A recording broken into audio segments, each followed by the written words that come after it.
By the way, you're probably wondering what this is. Well, we'll show you what this is in a bit. It's special. Okay. Who's out there? That's Lady. Lady likes to play ball. She's one of our yard dogs. And you can't get past Lady unless you play ball with her. Oops. This is Lila. She's one of our other yard dogs.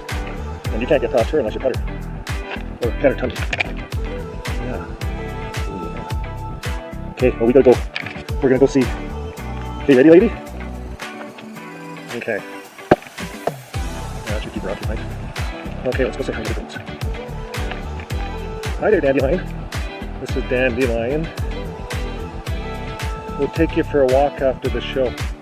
And there's Doe. Okay? Well, we better get going here. We won't be late. Okay, there's all the garage sale stuff. Can't move. So we're just garage sale. Oh, there's our roosters. And our other little bantam chickens.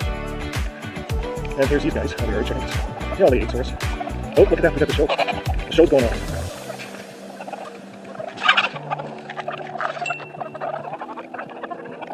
I love that. You can watch these guys for hours. Oh, we better get going. It's time for the show. I'll throw the chickens some more food.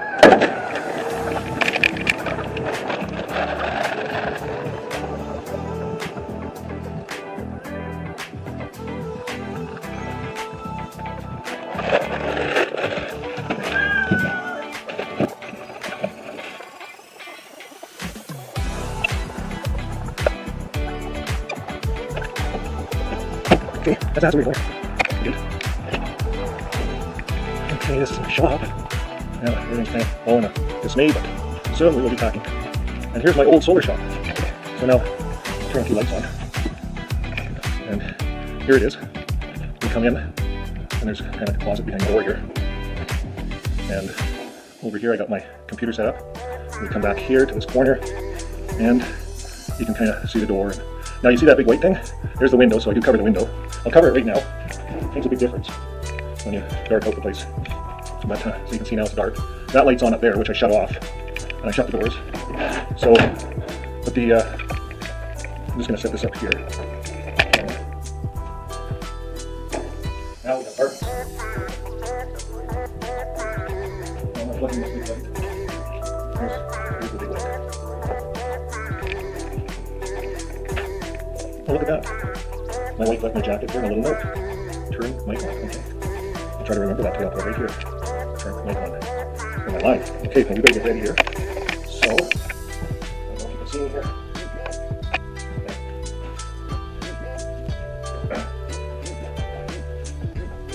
Okay, so.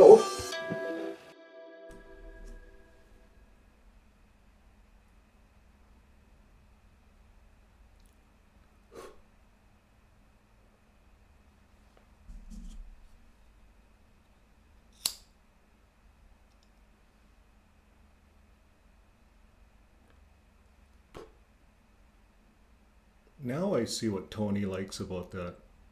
It's mesmerizing. Oh, you guys are here.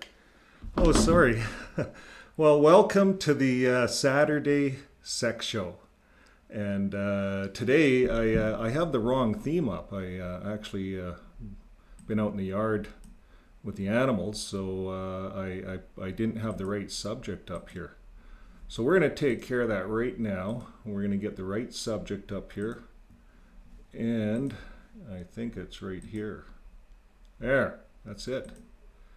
Now, I'm going to lock that in. There, now we have the right subject. Sorry about that. I've been busy, as you can see. We have a little farm here, and my wife and I, my good wife, who's on the other end, by the way, if you haven't been on this show before, it's she's my good wife. That's what I call her. Her name is actually Shauna. You know, a few of you know her. And her and I, together, we got this little farm, and we love it here. So we're going to make some changes, actually. We're going to move out of the little house and rent it and move into an off-grid cabin, which we're sharing on Gone with the Grid. So that's a little bit of our story, our personal life. And, of course, the little studio will stay here. It's a little bit different, and we still waiting on our new lights. So they hit Winnipeg, we heard, and they're on their way to Edmonton. So when you order from the UK, it does take a while, but everything takes a while now in the world. The world's kind of a different place. So now getting back to our show today, the Saturday Sex Show is Governing Body of Jehovah's Witnesses Seeks to Silence Critics. Now, today's show has been our sponsor for today's show, and I'll just pull that up. Where am I? Let's go with that one. There, the sponsors for today's show is avoidjw.org. Now, if you don't know much about this site, it's a site that's been out there for a while. It's designed to help us, you and me. We're new, coming out, and here's what it says about this site. This website was founded by dedicated, baptized Jehovah's Witnesses, so people like you and me. Its mission is to reveal documents, files, and publications that are kept secret from the vast majority of Jehovah's Witnesses, particularly vulnerable persons and women. So the purpose is to encourage honesty, transparency in a religious group that considers itself God's organization on earth.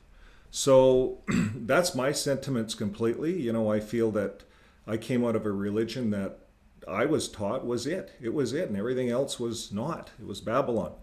So now, getting back to this site, an excellent site. They cover latest news. So they cover the JW sues the JW.org and loses.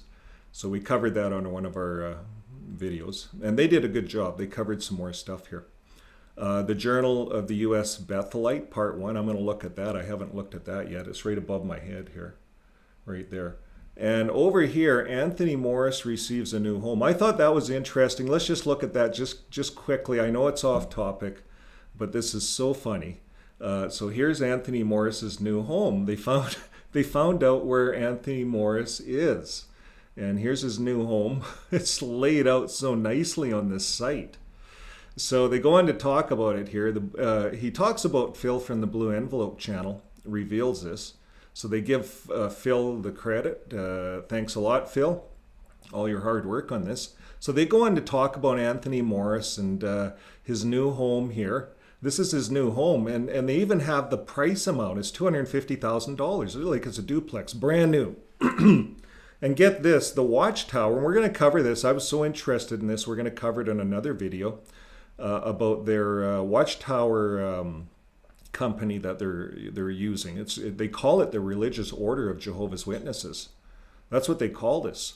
And Phil did a good job talking about this. The Religious Order of Jehovah's Witnesses purchased an additional property. So there was 2 properties for $250,000. They're just short of it, $249,000. So it looks like Anthony Morris got 2 properties out of it.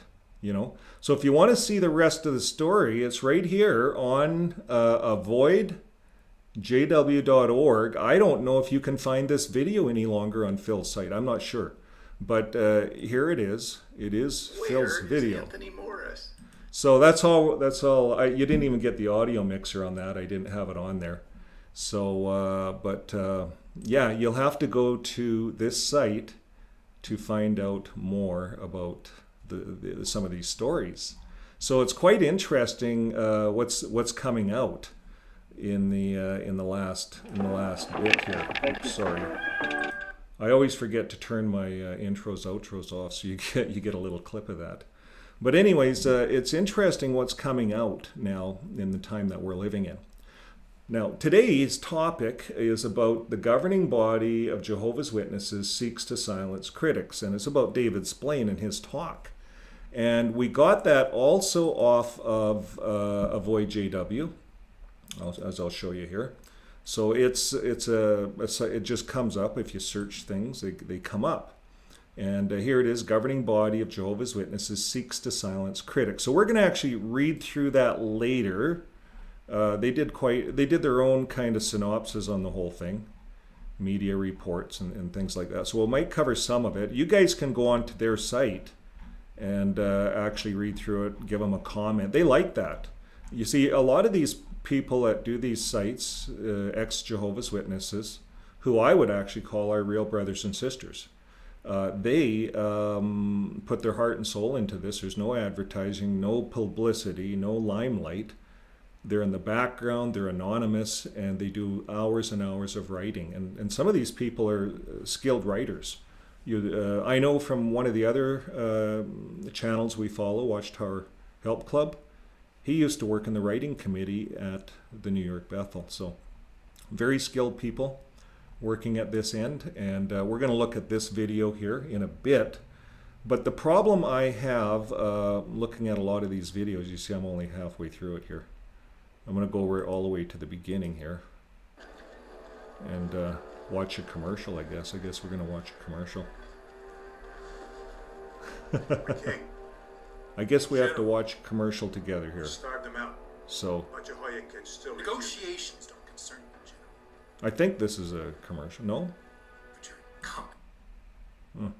Is that the one I want? Yeah, governing bodies. Let's go back here. Let's see. A lifetime of faith. Power convention. Okay.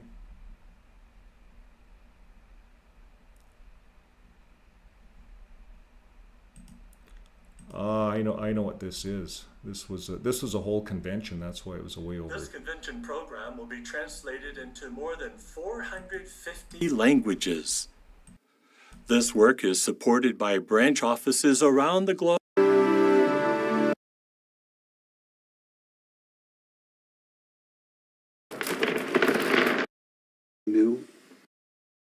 Have built part 2 during the final session of this convention. Oh yeah, this is where I should be. Like Daniel, we encounters the talk. He says, To Brother David Splane of the governing body, as he delivers the talk, put up a hard fight for the faith. Okay, so that's the talk that we're going to look at. Before we do that though, I hate to put you guys into the same room with these guys. I really don't like listening to a lot of their videos. And I find as an ex-Jehovah's Witness, especially at the beginning, probably a year ago, I used to get angry. I'd listen to part of it and I'd just have to walk out of the room. I couldn't listen to it any longer. And my wife would be sitting there and she'd say, "What's wrong? There's nothing wrong with this. These guys are just, trying to defend their religion or whatever." But to me, I took it personal.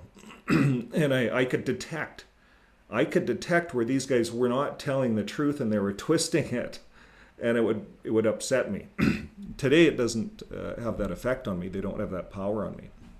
Now yesterday or a year ago, I was trying to get over the fact that of the word apostate. I didn't want to be called an apostate, and I was even reading through Avoid JW, and they go on to talk about apostasy, spiritual poison, and they talk about how we're not apostates, we're not apostates, and blah blah blah, in a good way. Avoid JW, and I did that as well. I was trying to defend myself all the time, and my wife said, "Enough of that. Embrace it. Embrace the word apostate. Have you ever looked it up?" So let's do that. We look this up, and it's not a scary word. It's the JW organization has taken that word, hijacked it, and they made this word the most evilest thing on earth. They made this word equal Satan the devil. That's what they did, and that's how they programmed all of the mass majority of Jehovah's Witnesses. Now, we're going to show you what the word means, and we have to deprogram ourselves here before we can watch this poison that we're going to watch in a bit. It's poison. Now, before I submit you to poison, I want to give you the antidote or the anti-vaccine. Here it is. Apostate. Embrace it. It's a person who renounces a religious or a political belief of principle. Let's go on. It's abandoning a religious or political belief or principle. I want no part of JW.org. I want no part of the Watchtower. I have quit going. That's why I'm where I'm at. I am apostate. I'm embracing that. I don't want to be in the same boat. I don't want to be there when that crumbles. I'm outside of it.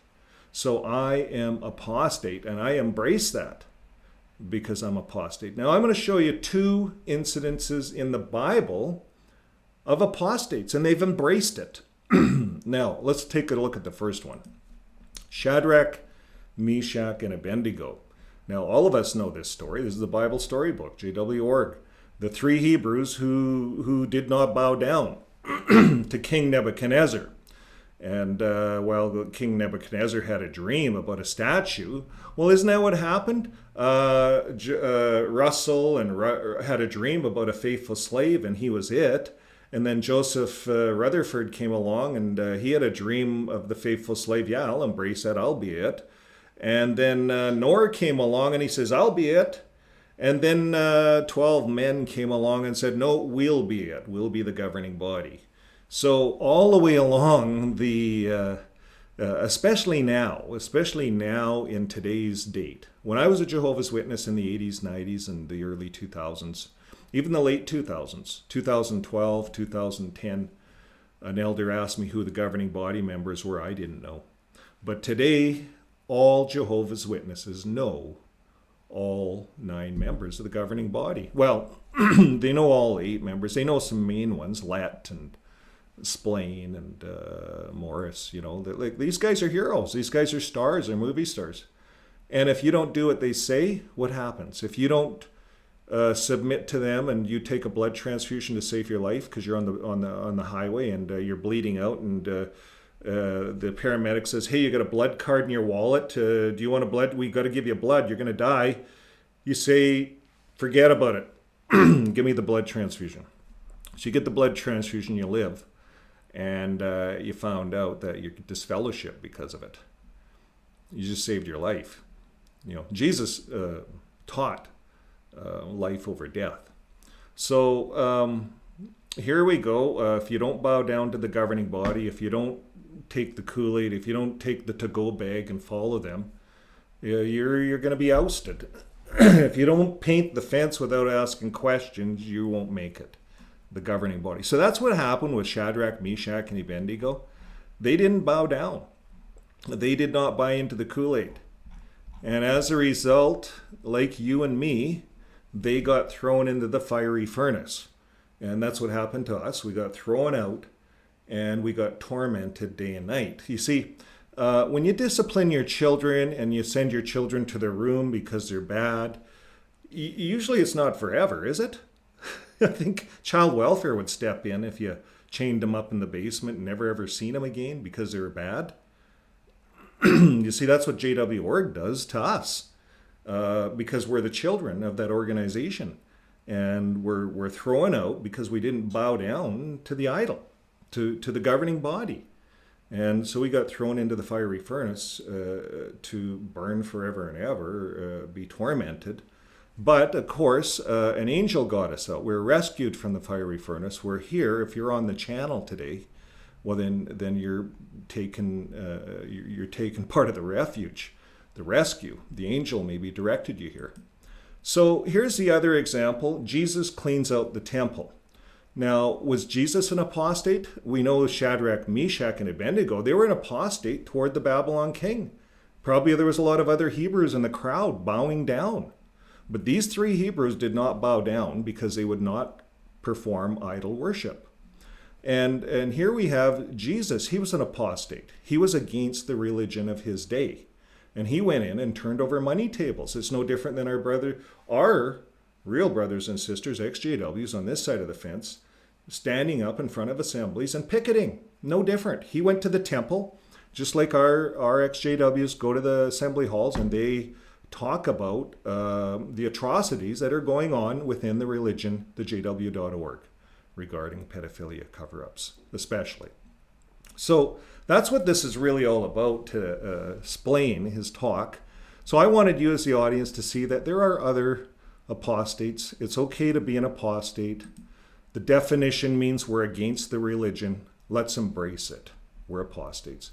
So now let's understand our enemies. Jesus understood his enemy. His enemy was after money. He went in and turned over the money tables. He demonstrated that they were after collecting people's money. They were trading goods right in the temple, and they had all these rules, and they had to sacrifice animals. Animal sacrifice was part of the religion of that day. Jesus was against it. He said it's all garbage. And what does he do? He didn't form an organization. He walks out onto the hill and fed people, looked after the poor, told them some stories that built him up spiritually, the people. Jesus wasn't like the religion of his day.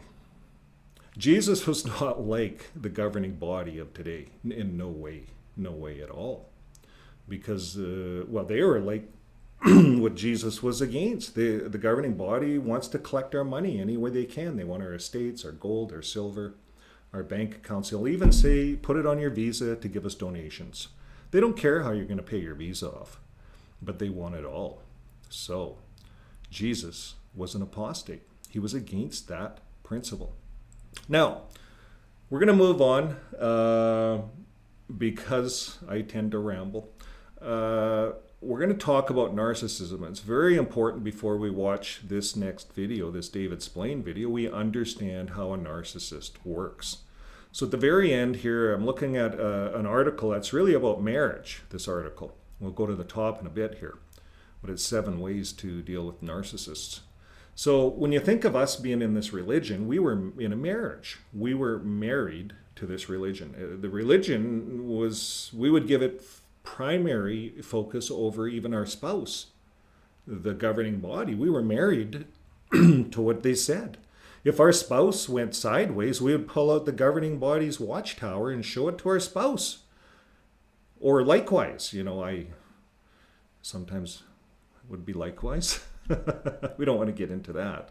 But anyways, it goes both ways.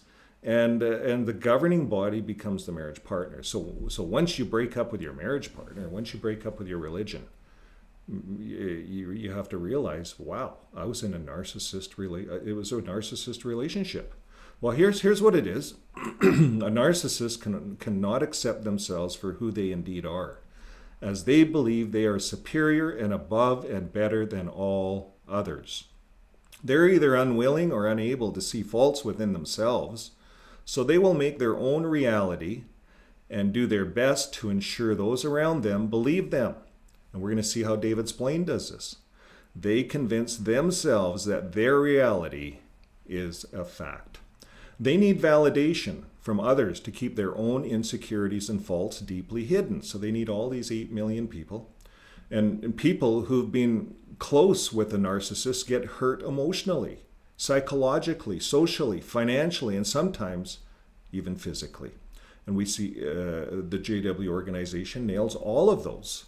How many people are just emotionally wrecked? How many people online right now looking in on this program are emotionally wrecked because of this organization? Psychologically wrecked. Socially wrecked. We don't fit in. We get outside of this organization. I didn't fit in anywhere for 10 years. It's a good thing I met my good wife, but that's another story. Financially, socially. So these narcissists, David Splane, he simply doesn't care. And they will turn whatever they do to you on back to you so that they can escape all accountability.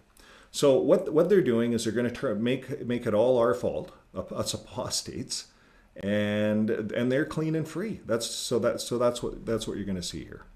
So you look for the middle ground and compromise, and they're not looking for agreement. They're looking to win at all costs to you. They communicate on a level which is only ever to serve and suit themselves. This disorder is on a spectrum, so some of you might be able to learn how to disarm them and how to best handle yourself around them. And with others, no contact is the only way forward. So, this is a good article. It talks about gaslighting, gaslighting phrases. The organization uses a lot of that. Blame shift phrases, blame shifting, and that's what we're going to see. Observe, don't observe, so this article shows you how to disarm yourselves. So when a narcissist can no longer control you, they will try to control how others see us. So the narcissist can't control us, but now they want to control how the rest of the world looks at us. And that's what we're going to see in this next video. It's really quite interesting. So the narcissist will often leave without closure. So when you call and message, they'll show the new partner or friends and family as evidence that you're stalking them, and they're such a good catch that you want them back. Missing out the part, they just up and left you and move straight in with someone new. So that's talking about a relationship and how narcissists work. Usually a narcissist leaves a relationship, hops right into another relationship, and it all starts over again.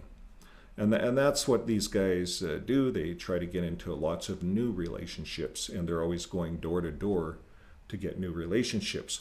But what's happening, folks? We're finding that on these channels, we're going to grow into the millions because there's 8.5 million Jehovah's Witnesses. They're coming out in droves. And it's so important to get onto the XJW community to overcome narcissistic abuse. There's so much out there. This was just one I pulled off the internet. The next topic is forensics when it comes to lying and how to detect a liar. Now, you can detect liars. It's getting harder and harder to lie on the internet because people can detect a liar. And boy, if you're a liar on the internet, you get exposed so quick, and that's just not a place to go. Now, the top 10, and publicly, like the governing body, what we're going to look at in this next video is really interesting. Now, the top 10 signs that someone is lying. Now, did you know that just 54% of lies can be accurately spotted? And also, extroverts tend to tell more lies than introverts, according to this one person that sells a best-selling book, of course. Now, according to her research, at least 82% of the lies go undetected, which led her to develop a course in lie detection titled How to Be a Human Lie Detector. Excuse me.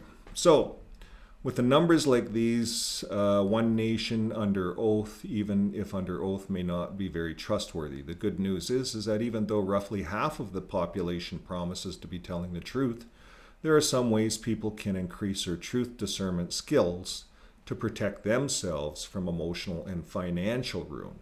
And you see, this is so important because the organization is going after people's money, especially older people. They're going after their estates. Armageddon didn't come, the end isn't here, but you know what? If you leave your estates to us, we're going to put that to good use. We're going to build Ramapo. It's going to spearhead into the new system. We're going to be here. We're going to have to rule the earth. And this will be our education center. We're going to pump it out on videos. You see, what the Watchtower hasn't figured out, who controls all the satellites? Who controls all the networks that we're on? The Watchtower has nothing to do that. Armageddon comes, we're all in the Stone Age. Like if their Armageddon comes, we're all in the Stone Age. Ramapo's a waste of money. The movie theater, it's all garbage. If their Armageddon comes the way they say it. And if Armageddon comes, is Jehovah going to leave all the satellites and everything just for them? You see, there's so many questions, right? That we know it's a fictional story. And that's what we have to realize is it's all fiction. Fiction, and they play with the Bible. And they change the Bible when it doesn't meet their fiction. Now, what liars do, they change speech patterns. One telltale sign someone may not be telling the whole truth is irregular speech. Number 2, the use of non-congruent gestures. So if a person says yes but shakes their head no, so they say yes, right? But they do it when they're shaking. Yes, I didn't do it. I did. Yes. I don't know. You see, that's people get trapped in their own heads and lie to themselves, and their own body language catches them lying and tells everyone, right? Number 3, not saying enough. When truth-telling witnesses describe what they saw and are asked, and then they say, is there anything else? More details are revealed. But when liars are asked to go beyond their prepared story, few to no other details are offered. So ask David Splane, well, show me the apostates you're talking about. Give me a list. Which ones, don't listen to God. He can't offer anything. So saying too much. On the flip side, researchers determine that liars try to deceive and stretch the truth with too many words. And since such a liar may make up things as they go, they may also tend to add excessive detail to convince themselves or others of what they are saying. And that's JW org too. They take a situation and they add words and they twist it, give it a little twist so it doesn't quite say the same thing of what really happened. That's why it's so important that we are on the other side and we give the other side of the news. It's important. Now 5, an unusual rise or fall in vocal tone. So that's another thing with liars. Their vocal tone could go up and down. Maybe they get a bass tone, the police, when they're doing interrogation, talk about family, friends, and then they talk about the situation and all of a sudden the tone changes, right? Number 6, direction of their eyes. Now, I took a course years ago on this where it talks about eyes, but it says much has been discussed on the topic of truthfulness and eye contact. Commonly held cultural belief in the United States is if a person isn't making eye contact, they aren't telling the truth. Whereas in other cultures, eye contact can be considered untrustworthy in a given context. And a study titled The Eyes Don't Have It, published in 2012, debunked the notion that people look left or right when lying. Now, I paid $800 to take a course on that. I was scammed, but they were showing you how you look left or right. And it does work, because I tried that, but it was debunked here. So it says, however, a research study concluded in 2015 by the University of Michigan and featured in the Time magazine showed that 70% of people in 120 media clips lied while maintaining direct eye contact. So it's sometimes hard to tell a liar. Number 7, covering their mouth or eyes. So many people want to cover up a lie or hide from their reaction to it, which may be why they put their heads or hands over their eyes or mouth when letting an untruth out, according to a CIA expert. 8, excessive fidgeting. Think about what kids do when asked where the last cookie went. Well, they may lick their lips, look at their nails, or even shake their hands, and then tell a big whopper of a lie. What's happening is that their anxiety response has kicked it in, causing blood to be withdrawn from their extremities, according to this CIA guy. And they may unconsciously try to calm the anxiety response, or at least get the blood flowing back to their extremities, all of which could point to nervousness about telling the lie. So I remember when I was a kid, I couldn't get away with anything. Like my dad was a walking lie detector. None of us kids would ever lie to my dad, because you'd get a walloping if you lied to him. But he could tell when you lied. My mom, I don't know. My mom, we could get away with it, but not my dad. I don't know. Okay, 9, finger pointing. This is a JW thing, literal or figurative. The act of pointing at or towards something or someone else with gestures or words may signal a surefire desire to take the focus off an individual and place blame onto someone else, according to the Business Insider. Of course, knowing if that person normally or finger points frequently can be helpful. Yeah. So, but the JW org now, you'll see on this video we're going to watch just in a few minutes, they finger point, and they're finger pointing at us. We're taking all the blame, I guess. So number 10, self-identifying as a good liar. Perhaps the easiest way to spot a liar is to let them do it for you. In a study titled Lie Prevalence, Lie Characteristics and Strategies of Self-Reported Good Liars, what do they say? Good liars are and more of an honest indicator that lie detector tests are more. So the study showed that good liars mostly told little lies to colleagues and friends in person and focused on telling simple and clear stories. And this researcher's easy takeaway is that if someone brags about being a good liar, don't trust them. So, JW org, they tell little stories all over the place. And they call this theocratic warfare strategy to lie. We have this in other videos. It's on their website. I was taught this lying to bring goods across the border for JWR to evade taxes. So the bottom line is it is possible to tell if someone is lying. So I'm lucky I didn't get caught at the border for lying. But how it works, the border that I went through, it was a green light, red light system, and I was sweating bullets. And I had all this luggage full of Honeywell equipment. I was going to the Antigua branch, and I was told to lie and say I didn't have it, or they'd have to pay 30% taxes, or I'd have to pay 30% taxes, they said. And I might, I could get in trouble for lying too, but they did tell me that. But they said it's for Jehovah, it's theocratic warfare strategy. It's in their bound volumes, type it in. So anyways, I did that, and thank God, if he's up there watching, I got a green light. So if you get a green light, you just walk through. You don't have to even talk about your goods. It's a green light, red light system, and you get 3 green lights and then a red light, 3 green lights and then a red light. And it's all, you're in this lineup, and people are moving in and out of the lineup, so you get nervous.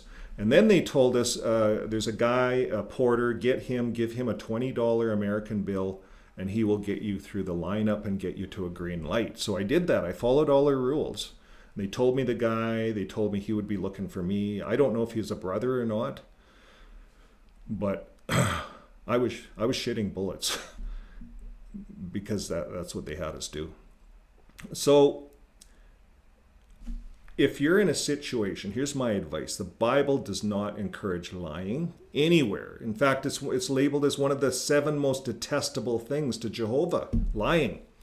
And if you're in any situation, don't lie to get magazines underground into a country or any of that stuff. Tell them what you have. Declare it all. You declare it all, and you let them decide, and you don't lie. You do not lie for the governing body of the organization. That will throw you in jail. That will put you in jail. Just declare it all. I got some magazines. I got this. I got that. And if they ask you, are you in that religion? You say, I'm what they call PMO. I'm on my way out. They'll let you through. They'll look it up on the internet. Anyways, the bottom line is it is possible to tell if someone is lying. It is. So while forensic professionals are trained to learn strategies to elicit the truth from fiction, you don't have to be a detective or own a lie detector machine to know when someone may be lying face to face over the phone or in an email or in a text. So by nature, the truth can be subjective, and personal perspectives can skew what's real and what's not real. The strategies used to spot a lie can sometimes be confusing or even conflicting. And to this point, a study published here with people with high levels of emotional intelligence might read people well, but have trouble determining if a personal story is deceptive or not.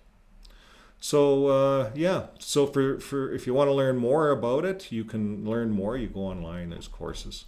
So anyways, that's all we're going to say on that. We're going to move into the lie, the video, and I'm going to put this up on the big screen here. Now, I'm not going to leave you guys alone with this Yahoo. I'm going to stay on the screen. In fact, I'm going to get on the screen and I'm going to make myself bigger so that you guys don't have to be afraid of him. Just hold on here. I think I'm going to blow this screen up here. There we are. And I have the technology because it's important that we don't allow these guys to bully us around. Oops. Is that how I want it? No. There. I'll just move over here, and then I can take them guys, and I can move them over here.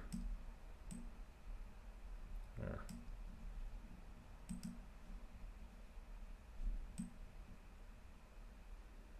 There. Now we can have a face-to-face contact discussion with these guys. Okay, here we go.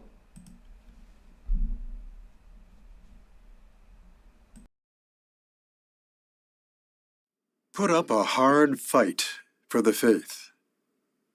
Now, those are the words of Jude, the half-brother of Jesus, and it's important to consider them in their context. So let's do that. Please turn to Jude, verse 3, and then leave your Bibles open because we're going to consider another verse in Jude. And this will help us to get the point that Jude was making. Jude, verse 3, he says, "Beloved ones, although I was making every effort to write you about the salvation we hold in common, I found it necessary to write you to urge you to put up a hard fight for the faith." That's my wife's little Now, trick. Just Jude speed these himself guys had up been putting and up a hard fight for the faith. deal with them. They talk so Consider slow, this, you know. just That- 3 that's years part of earlier, hypnotizing his own people. fleshly brother James Is they was stoned to just death by the order of high drag priest it Ananias. out, each That was an open word attack so on God's slow. people, and it must have been very painful to Jude and to others. But here's something interesting. Jude is not warning his brothers about high priest Ananias or about persecution.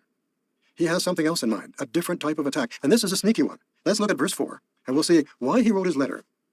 Notice the very first words, "My reason is." So this is what I have in mind when I'm writing you, brothers. "My reason is that certain men have slipped in among you who were long ago appointed to this judgment by the Scriptures." So Jude is talking about false brothers who are presenting a real danger to the congregations in some way. Jude's actually talking about David Splane. Like this, these are the false brothers here that have slipped in. So I don't know who slipped in. I think there's a lot of slipped in false brothers when we look at any of these religions that are promoting or trying to hide pedophilia. The two witness rule is what he's trying to evade here. I'm going to fast forward this even more. I'm going to be clicking forward because he just uses a bunch of Old Testament Bible examples, no New Testaments. He doesn't talk about Jesus turning over money tables. Jesus was a good apostate. He doesn't talk about the 3 Hebrews, the good apostates. No, he gives some other examples about deceivers slipping in amongst the organization. All Old Testament. So we're going to carry on here a little bit. A greater danger than outright persecution. And did you notice what Jude said about those false brothers? They had slipped in. They were sneaky.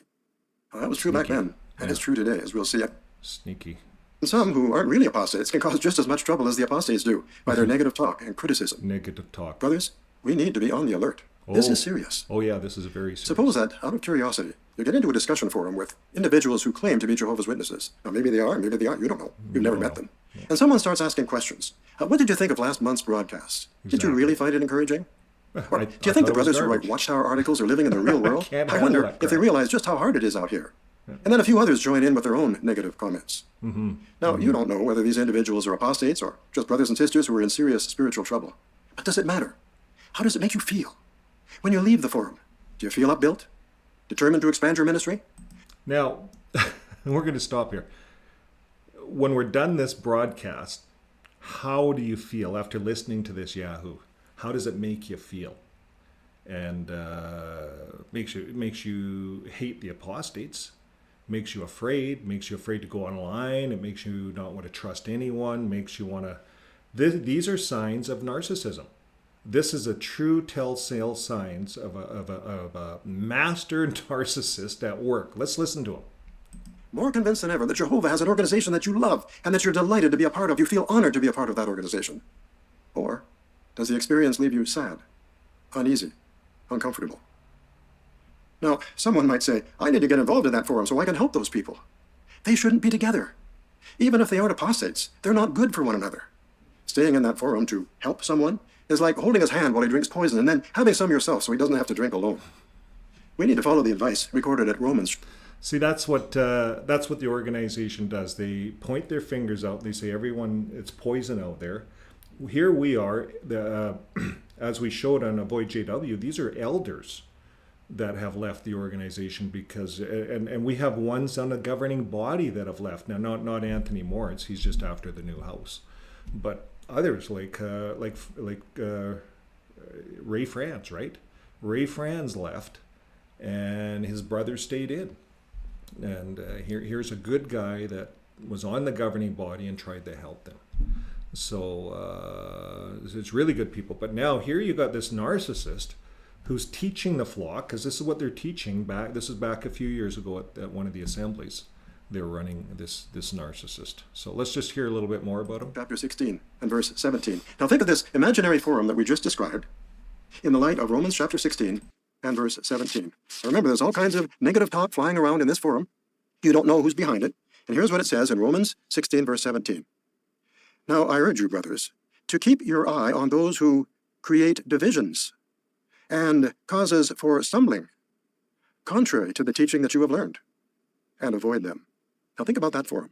Yeah, so we'll think Does it about that create- for him.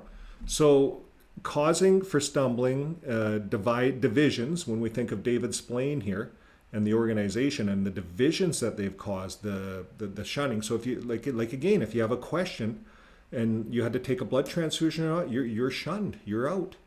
If you asked a question, if you said, well, why don't we worship Jesus? And you started leaning that way, and he's in charge of the kingdom. And Stephen, when he was stoned, he didn't cry out to Jehovah, he cried out to Jesus. And the next thing you know, Jesus appeared to Paul. So Jesus has power. Why don't we worship Jesus? Why don't we give Jesus more attention? Well, if you go that route in the organization, you will soon find yourself losing all your privileges.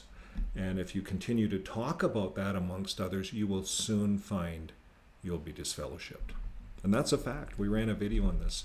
So that's how these guys work. Let's carry on. Divisions? Yes. Is it a cause for stumbling? Could be. Is it contrary to what we have learned? Do we even have to answer that question? Now, whether it's intended or not, the effect will be to weaken our faith. So what do? What does Paul tell us to do here at the end of verse 17? He says, avoid them. Now, I'd like to say a kind word to some who may be involved in discussion forums. You may like to use this medium to blow off steam, so to speak. Maybe there are little things in the congregation that are happening that you wonder about, or decisions the elders have made that you wonder about, and so you get involved in the forum and you blow off steam, and after that you feel better. But what about others in the forum? How do they feel? Wouldn't you feel awful if negative comments you made were responsible for someone leaving the truth? I know you wouldn't want that to happen. So please. You see, it's not that. That's not really the problem here. He doesn't want you guys on the forum, on these channels, because he doesn't want you guys to know the truth, the rest of the truth, or the rest of the story. Because if you go into JW.org, they only tell some things. They say, well, we're having some difficulties in Norway, but you, as the audience, will never know the rest of the story unless you search for it, number one. And we're not, as Jehovah's Witnesses, ex-Jehovah's Witnesses, we're not really taught that. As an ex-Jehovah's Witness, we have to learn new habits. We have to learn to research and to not be afraid to research and do more research. And if we look at the ancient Bereans, it's right in the Bible. We all know the story. They researched things daily. Paul came to them with some new ideas. They were kind of Jewish. And Jesus turned the money tables over. And Paul, I don't know what Paul was doing, but he was preaching. I'm not an expert at all this. If you really want to know and listen to an expert, you have to get onto the JW community. There's a lot of experts. Eric at the Bereans, what's he called? The Berean channel. Berean Pickett, Eric. Watched one of his videos. But I was just talking about the ancient Bereans, and it made me think of Eric. But yeah, you research things daily. And that's not what David Splane's saying. Be careful about what you say. Be careful. Now, another person might say, well, I can see where those warnings about apostates apply to so-and-so. He's weak, but don't worry about me. I'm spiritually strong. I can handle it. That's like a weightlifter, thinking that he can drink a vial of poison and it won't hurt him because he's so big and strong. We are not so strong, so spiritual, so intelligent, that we can't be affected by the poison of apostate ideas. Now, when might we feel I was pressure going to pause it there. to read? So here's like the reverse of this. And coming out of the Jehovah's Witness organization, now I'm okay. I've done so much research, and on this channel I'm making videos every day. But I remember when I was starting, it wasn't healthy for me to go on the JW.org channel too much, because what it does is it reconnects old synapses, old records in our head, and it kind of makes sense. And if I didn't have my good wife sitting here on the side saying, well, what about this? What about this? What about this? I'm sitting here just watching the program and it's just kind of starting up old records. So that's why I'm not leaving you guys alone with these kind of guys. These guys are apostates. These guys are wicked, narcissist men that lie through their teeth. So we're going to carry on and listen to him for a while, but we got to be careful. Exactly what he's saying about us, we got to be careful about them. So if you're coming out of the organization, be careful. Don't go back to the vomit. It's vomit. And we're taking this stuff and picking it apart as a group. And there's a lot of, but I couldn't do this a year ago. I couldn't do this stuff. Now I can. So we're going to. Something that the apostates have written. Consider this scenario. The unbelieving husband of your Bible student sends his wife a link to an apostate webpage and says, "Here, you better look at this and see what you're getting into." Well, your student is concerned. She wants you to take a look and tell her what you think. Well, that's not an option. Paul says, avoid them. That doesn't mean reading apostate literature or searching. So Paul didn't say avoid them. Paul said to the ancient Bereans, research it daily, look into it, examine it, examine the scriptures. And you see, us apostates, some of us, a lot of us, like I mentioned, Erica, Brian Pickett's, and there's Mark Martin. He's, I think his wife is a JW still. I don't watch everyone. But just about all the apostates use the scriptures. They know the scriptures. We're ex-JWs. We've used the scriptures all our life. Most of us have a bit of confidence in the scriptures. You know, we work our way through it. I see difficulties in the Bible, but it doesn't mean that I don't look at it as a holy book. It's a book that's holy. It's been around for decades and well, thousands of years, well, at least, eh? But some of the stories I'm looking at is more what Jesus did, because we didn't really focus on Jesus turning over money tables too much, did we? We didn't really focus on him coming into JW org. Like if Jesus came to earth right now, and maybe he's here, I don't know. But maybe that's what's happening. Maybe Babylon the Great, the money tables are being overturned. We see the Catholic dioceses are going bankrupt all over the United States because of CSA cases. I thought the Catholic Church had a lot of money, but again, they have shelf companies. It's not like the whole Catholic Church is crumbling. It's these dioceses that are going under, and that's what's getting sued because of the CSA. So what's happening with JW.org is they're trying to misstep. So they got caught in court. David Splane will never talk to you guys, anybody about this. But their lawyer, Brumley, and they show on JW.org Brumley and how he helped change different laws and fight for freedoms of speech and how he's famous. They show all the positive things about Brumley, but they don't show Brumley being fined $150,000 in the Montana court this summer for lying. Because Brumley was trying to tell the courts that there's all kinds of shelf companies. And that the Watchtower JW.org, this guy, David Splane, this guy right here, is it right here? Yeah. That guy right there, him, he's the culprit. Did I get my finger right? Right there, that's the guy. Let's listen to this. Yeah, social media to see what they're saying about us. So what do you say to your student? You might say something like this. I can imagine that this is very upsetting for you, and you certainly do need to know what you're getting into. I have a suggestion. We have nothing to hide. When you're at the meetings, listen carefully to what the brothers are saying. Watch how we interact with one another. Take note of how the organization is financed. Get to know the elders. Do you notice how, I don't know if is it okay if I leave my mic on? You guys let me know. I'd have to go to the live and shut off, but I have my mic on here. You might get a little bit of double mic if it's on and my speaker's going here, I'm not sure. But anyways, this guy is telling, you know how he gets excited. Remember, that's a telltale sign of a liar. A narcissist and a liar, they do this. They talk. They get excited. Yeah, that's what he's doing in this talk, because this excites him. This frustrates him, and he's very frustrated at the look at his face. He's very upset at us because we're exposing them, him. That's what we're exposing. You guys are the good guys. Got to get my fingers right on this screen here. Their wives. Introduce yourself to the circuit overseer and his wife when they come. Visit world headquarters of the branch. I'll come with you. I'll help you. And I want you to get really acquainted with the organization. And if you do, I'm sure you'll soon realize that what the people are saying about us isn't true. Well, maybe you can think of a better answer. Okay. I don't talk about my personal life a whole lot, but that's what they told me. Get involved with the circuit overseer. Get involved with the elders. Get involved with the pioneers.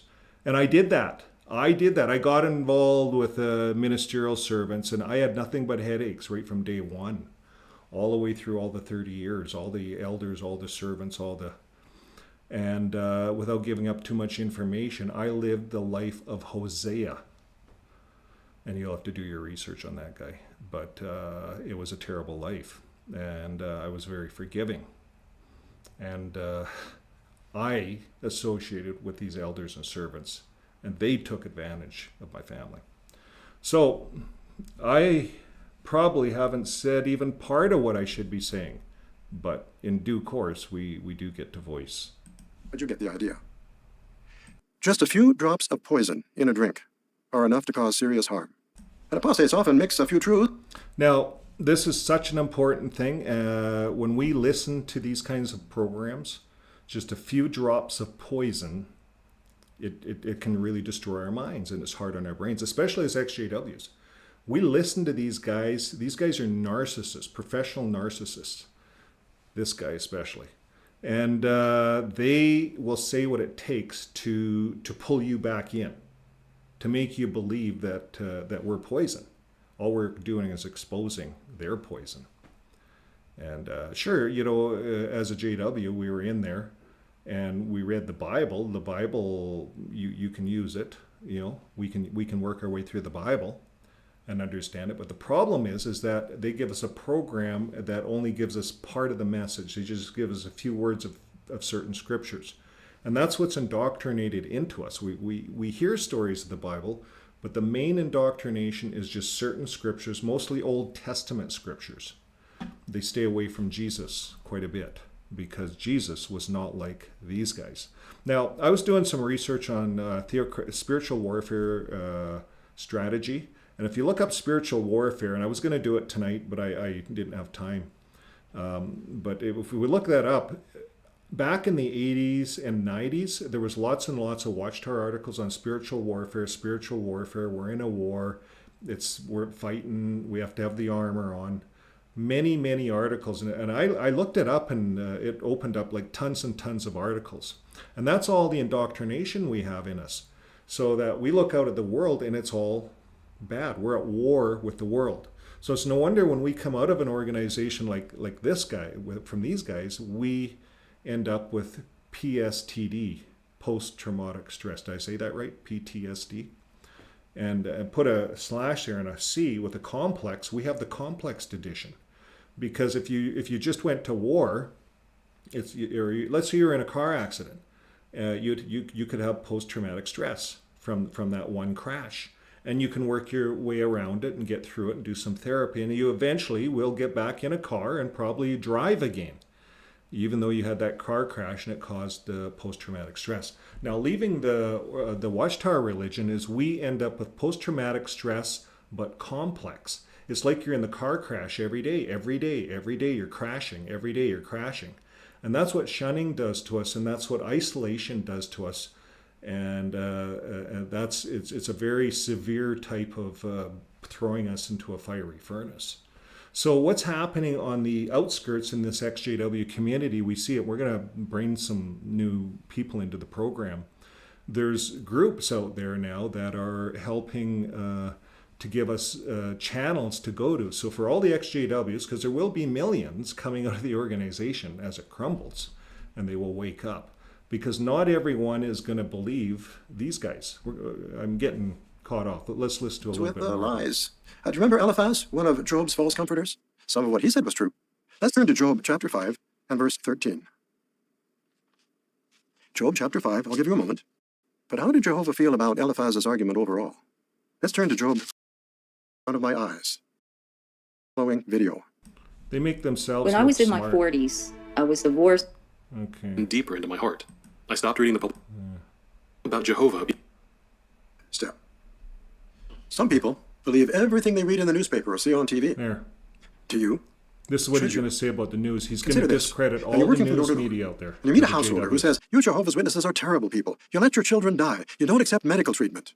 Well, you ask the householder, do you know any of Jehovah's Witnesses personally? No. Then where did you get the idea that we let our children die and don't accept medical treatment? The householder says, I have it on good authority. I read it in the newspaper. See, The fact is, you see how this narcissist is evading the question? Jehovah's Witnesses do let their children die. It's selective, right? You can choose. We're not going to commit suicide. We don't believe in committing suicide. But if we need a medical treatment that involves blood, a Jehovah's Witness will allow themselves to die. So he's a liar. Like, it's the whole organization, this whole blood thing is a huge thing. So he's evading the real question. And these are how true narcissists deal with it. So let's just listen to this guy for a while. If it's in the newspaper, it must be true, right? Not necessarily. Remember this. Reporters have a deadline to meet, and a reporter may not have the time or the inclination to check the facts. Or the reporter may have written a balanced article, but then the editor changes it. Maybe the editor doesn't like Jehovah's Witnesses, or he's been misinformed about us. Now, it's No, bad they're enough making it the about people in the people, world believe everything they not read in the about newspaper. facts. But brothers, let's not be among them. Let's not be naive. Let's Let's consider not things be carefully. naive and listen to this guy. Similarly, sometimes there's a TV program about Jehovah's Witnesses. Now, a few of these programs are balanced and fair. Many, or I dare say most, are not. And when they're not, you'll often find that the producers started out with a negative view of Jehovah's Witnesses, and then they looked for information to support their prejudice. So, whom did they turn to? Apostates. It's us. We are behind it all. It's all our fault. Don't you guys know that? We put the news media up to it. We go to them and we're apostates. We just want to destroy the religion because we hate people. That's what he's trying to say. But you see, it's quite opposite. We love people. We love our families that are trapped inside there because of narcissism and lies. But let's listen to him. And the clergy. From them, they got suggestions for people to interview, and we know what those people would say.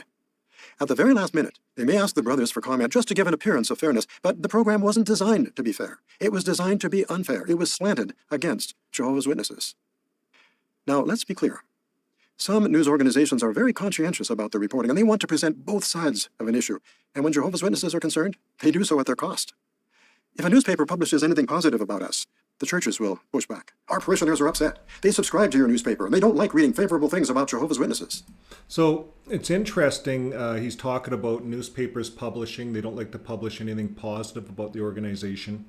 There's lots of newspapers out there publishing about their assemblies, and I seen them. I seen them in their fluff programs because they have their own news people going out to the news media pitching their fluff assemblies.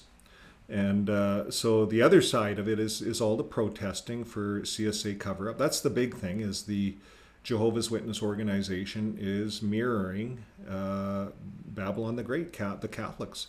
The priests, the cover-ups, it's you see Massimo, the guy that owns Bitter Winter, runs that whole program.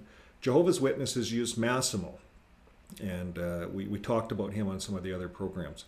Now Massimo is a human rights guy, and he's working for Jehovah's Witnesses to help them clean up their reputation. Well, he also works with Scientologists and a lot of these cults. That's what he does, and he's quite the character. But he's not a professional at helping people, helping us. We're a small group of ex-JWs that have come out. We have nothing to do with this. It's our human rights that have actually been violated. We're being shunned, disfellowshipped for no reason. We use the illustration, you send your kid to the room, well, he comes out in an hour and he's happy. Everyone's happy. Everyone has a hug. We don't have to use the rod and beat the hell out of our kids. That's not how we have to discipline. They don't teach this at jw.org. But anyways, let's carry on and listen to this guy. The message? If it ever happens again, you're going to lose subscribers. Now, this matter of Jehovah's people being the subject of malicious reports isn't new. Think about the days of Queen Esther.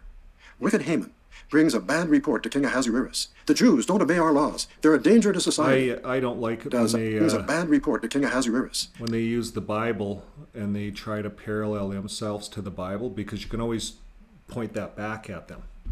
So I'm going to skip They forward don't on check there. the facts. Now again, it's bad enough, brothers, when government officials are taken in by false reports. Don't you be taken in. No, don't. Have you ever heard the expression trial by media? It works like this. Someone's charged with a crime, and the case is widely publicized in the media, and the media present the case in such a way that everyone who hears about it thinks the man is guilty. Of course, to avoid a lawsuit for slander or libel, These media reports are very carefully worded. We need to understand what the wording means. Here's a good principle to keep in mind. Job, So chapter 12. this last guy in Pennsylvania, this last Jehovah's Witness, he pled guilty under oath. So Jehovah's Witnesses are pleading guilty to what they're being charged for, and it's going to be interesting to see what comes out in Pennsylvania. Now, this is an old assembly program here, a couple of years old, but And verse 11. It's amazing how many principles we can draw from the book of Job. Court mean that they were guilty? Not necessarily. Now, in this country and others, court cases are often handled by a jury. Now, who are on the jury? Ordinary citizens with no legal training. But not only that, these ordinary citizens don't always have access to all the facts because the judge and lawyers decide which facts will be shared with the jury. So it's unlikely that the whole truth will ever come out in court. Actually, neither side probably wants the whole truth to come out in court. Now, sometimes now, did you get that? Neither side wants the whole truth to come out in court. That was almost a mistake, I think. Like, he is a narcissistic liar. So sometimes they slip up. Neither side wants the whole truth to come out. If I'm innocent, I'd want my whole truth to come out, wouldn't you? Like if I go to court, these victims that are going to court because of CSA, they want the whole truth to come out. They want the whole truth to come out. It's his side that does his side. Where am I? There. His side, that guy, right there. That guy's side, his side, doesn't want to know the truth. I pointed the fingers right.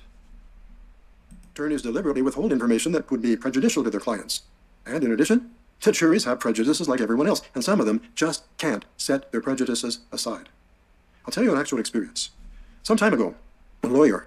We're not going to listen to his actual experience, but I want to talk about juries. When I heard this part of the program, I started researching juries. I wanted to see if anything come out of this guy's mouth is true.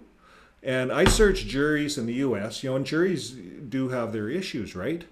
Now, 12, they did studies. 12 out of 12 juries, they had a situation, a mock-up situation. They did 12 juries, different kinds of juries. All 12 juries agreed the same way. Why? Because the judge and the crown and the whole system has certain questions and criteria that the jury works through. There's a whole legal system. This guy doesn't, this guy there is stretching the truth. He's lying. Because one flick on Google tells you how a jury works, and these guys have been in court so much, they know how juries work. So now they're saying to the whole world, juries are garbage. So if you're a news media out there, you're into the legal end of it. This is how the leader right here is teaching all the Jehovah's Witnesses to think about the judicial system, to think that it's all garbage, that the court systems are garbage, that it's all twisted, it's all slanted, it's all part of Satan's system. This is how they're brainwashing Jehovah's Witnesses. Told me about a case he had. That was a case of medical malpractice by a doctor. There was a jury. At that trial, the doctor was clearly shown to be in the wrong, but the jury didn't give the patient a penny. We're going to move forward. And 26. This talks about prison and a judge. He's obviously referring to what a Gentile judge would do. And you couldn't necessarily in verse 20. The one walking with the wise will become wise. But the very good point. So if you consider this guy wise, keep walking with him. I don't. I don't walk with him. I haven't walked with this guy ever. I never knew this guy ever, even as a Jehovah's Witness. Didn't care to know any of the governing body members because they're idols. People, if we follow this guy, we're following an idol. one who has dealings with the stupid will fare badly. You know the members of your congregation. You know that they are wise. You know that they have your best interests at heart. But if you get involved in a forum, now I can on a stack of Bibles, I can testify that is the biggest bunch of garbage. I've been screwed by so many elders, so many in the 30 years that I was in that organization, I could run a list a mile long. I sent it to the legal department. I sent it to Bethel headquarters when I quit. in 2012. And then I sent the legal department another letter. But you know what you get back? Cease and desist. Cease and desist. I got a cease and desist letter back from the elder or the brother, whatever. But anyways, that's how they want to handle things. They don't want to deal with us. No, they don't want to deal with someone unless they're in there. But if you're in there, then it's all the governing body. You see, if you're in an elders meeting and they pull out the watchtower and you say, no, let's just use the Bible. They'll say, no, it's in this watchtower and in this watchtower. And then they'll say, well, don't you believe the faithful slave is God's chosen, is from God? And if you sat there and said, no, I actually don't, your announcement might be very quick. You might get your pink slip that day. You might not know whether you're walking with wise persons or not, at least not at first. So be careful. If the conversation turns negative, get out. Satan is behind the twisted teachings of apostates. Now, this is my biggest problem with these guys.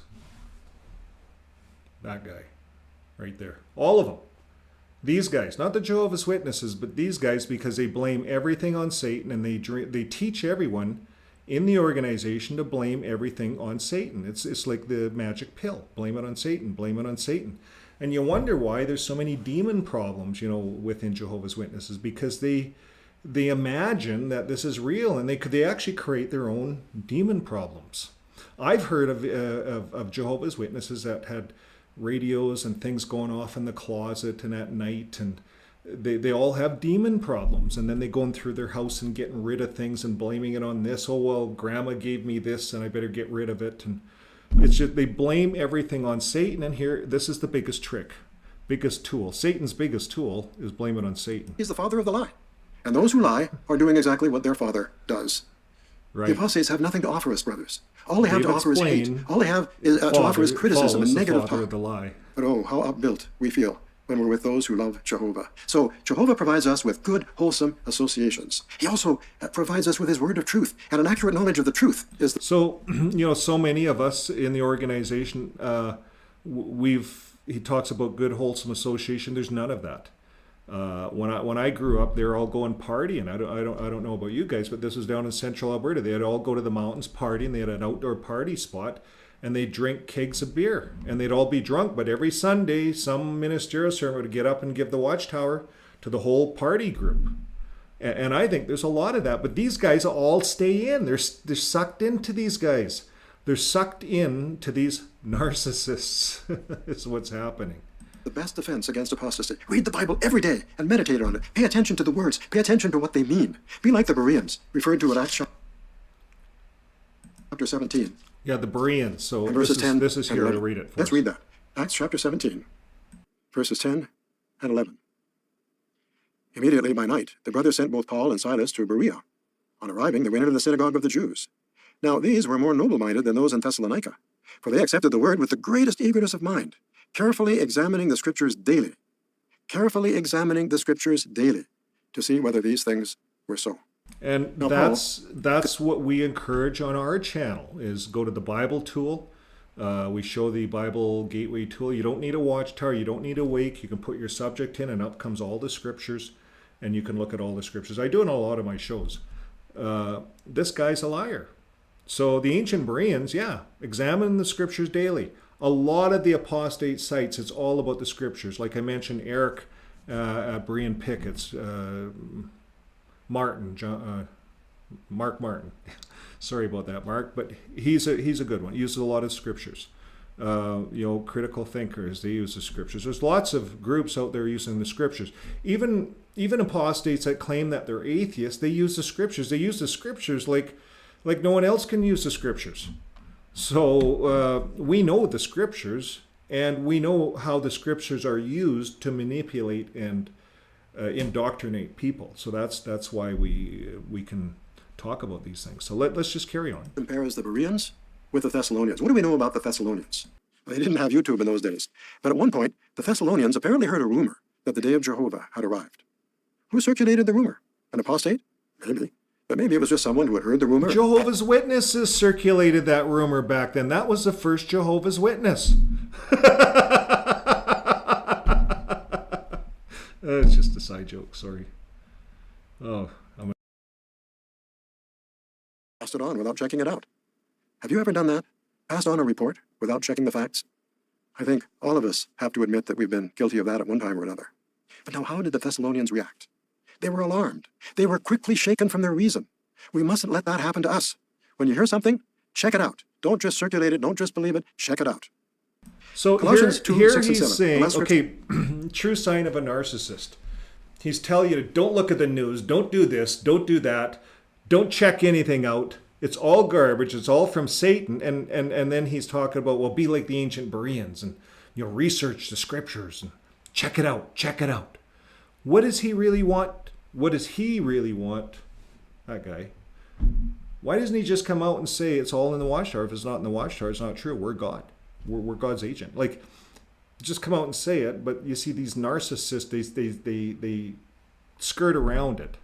And let's watch this guy skirt. We'll read during this talk. And here Paul explains how we can avoid being quickly shaken from our reason. Let's read this final scripture. Colossians chapter 2, verses 6 and 7. Therefore, just as you have accepted Christ Jesus the Lord, go on walking in union with him. You do that and you'll be walking with the wise one, certainly. Being rooted and built up in him. And then notice this, and being stabilized in the faith, just as you were taught.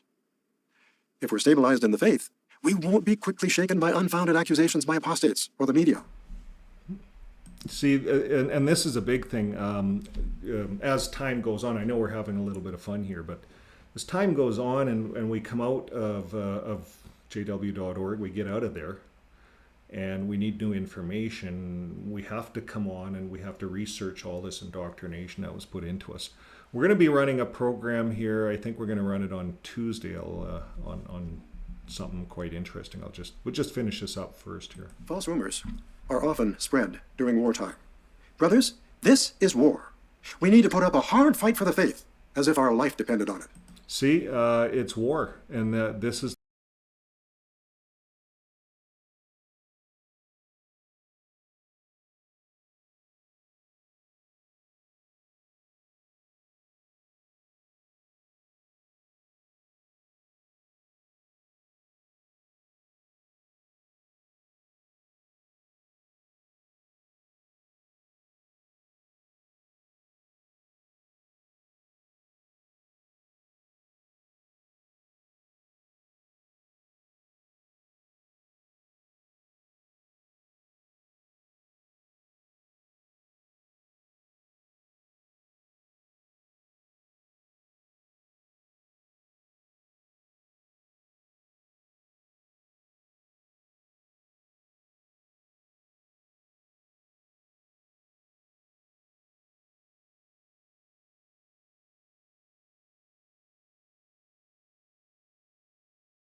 Because it does. Oh, Thank I you, guess I Brother had my Splane, mic for that off all that time. insightful talk. I had my mic off. This session has helped us to safeguard our faith and to act in faith. Oh. What can we Right, look forward turn it to in the next two sessions? The scripture theme is Matthew 21, verse 21. So When we're with those who love Jehovah. So Jehovah provides us with good, wholesome associations. He also provides carefully examining the scriptures daily to see whether these things were so. When you hear something, check it out. Don't just circulate it. Don't just believe it. Check it out. Okay? Being rooted and built up in him. And then notice this, and being stabilized in the faith, just as you were taught. If we're stabilized in the faith, we won't be quickly shaken by unfounded accusations by apostates or the media. Our Jehovah God. We need to put up a hard fight for the faith, as if our life depended on it. yeah, so that was kind of the end of it anyways. So that's it. That's David Splane. That's it's a fight for the faith. You're in a war, and that's how JW.org looks at it. They are in a war right now. They're fighting every country on earth pretty much for everything, and pretty soon their resources are going to run out. And what they didn't gamble on is all of these little CSA cases coming out, and I think we ran out of time today. It's 2:30, 3:30. Yeah, but we're going to cover this next week on a program here. And cult education, cult specialist Rick Allen Ross. And this is a recommendation from one of our subscribers. We're going to play a little video on Tuesday probably. And we're going to read this letter. Why did Jehovah's Witnesses pay the largest cash settlement in history? And this guy helped him get it. I emailed this fella. He emailed me back, gave me permission to work with him, and he says he can help a lot of Jehovah's Witnesses. That's what he says. So we're going to take a close look at this. I was going to tie it into today's show, but my wife said this deserves a show of its own. So I'm going to move us back to the studio, and I'm going to look at the live and see how the live is going. So other than me missing my mic once there, I think I got the mic. I don't know. These studios are a little hard. I think there's different other studios. This is a free studio. It's OBS. It's a good studio. And I could wear earmuffs and a little ear plug and tie it into my computer. And then the computer voice, I can always leave my mic on. And then I have an earmuff in. So a lot of people do that. David Letterman, he has a sound crew, so I'm trying to be like him, I guess. But I'm my own sound crew. That's a problem. No. Okay, I just try to have fun here. Who's out there? Everyone having fun today? Everyone being nice on the chats? We appreciate everything. Top chat, live chat. That's what I got to go to, I guess. Okay, there's a few people on the chat. So I want to say hi to everyone. I don't know if anybody had any questions or whatever. But, you know, I find a lot of people in the chat, like a lot of the subscribers, the people that are in the chat are really good at answering questions. So if you're new and you want to, you're kind of a little bit afraid, you know, and there's going to be more and more Jehovah's Witnesses peeking in, you know, because they're not listening to David Splane. People can tell when they're being lied to. They can tell when there's a narcissist talking to them. They can tell that. I think we're getting to the time of, I don't know, on Earth where people are more aware. People are waking up all over from all kinds of indoctrinations. And then some people are jumping right back into indoctrinations too. So it's hard to say what's going to happen, but everyone has to make their own journey. Fixing My Faith. Grace Pimo, hi. Hi, Gracio. Give you a clap back. So thanks everyone for being on today. We hope to see you on Tuesday. And if you haven't yet subscribe, like, and share. It really helps the channel. I say this all the time, and I'm going to say it more and more because, you know, it's the only way we can grow these channels is to the subscriber. YouTube, it's all based on algorithms. You know, you hear that from all the YouTubers. So yeah, that's how you help us. If you watch this a couple of times, you like the programs, just subscribe. It really helps us out. And we're hoping to hit 100,000 by next year. I think that's reasonable, right? You know, we got 3,000 now, so we should be able to get 100,000 subscribers. I think that the subscribership is going to get into the millions for people on YouTube because XJWs are going to come out and they need a place to deprogram, decompress. And that's what I hope to offer in our community is a safe place for people to enjoy, come in and chat online. And we welcome everything. If you're angry and you get on, well, we understand because we were all angry coming out. When you wake up, you're angry. You are. And you're going to hear things that are going to, that's not the way it is. And they're not like that. But there's lots of problems that you might not know about. So don't be afraid to be like the ancient Bereans and do the research, just like David Splane said. Be like the ancient Bereans and research this stuff. Look online, research it, and look in the Bible. You know, even go to a Bible tool and look at it. So we're here to help. We have the 2 lives each week, Tuesday night and Saturday, today of course. And then we run a little video. So if you have a recommendation for a video that you think we should run on our program, send us a recommendation. We love that. We love input from the audience. So I'm going to call it a wrap for today. And thanks again, you guys. You've been a great audience. So here is my closing. I'm going to shut my mic off. Yeah, shut my mic off now. We're all done the show. So that went quick. That was easy, eh? So now let's go for that little tour. What I do after the show is I go for a walk and just relax. I let the goats out and we all just go for a walk. So follow me. Or join me, I guess. I better leave my jacket here. And I better set up over here.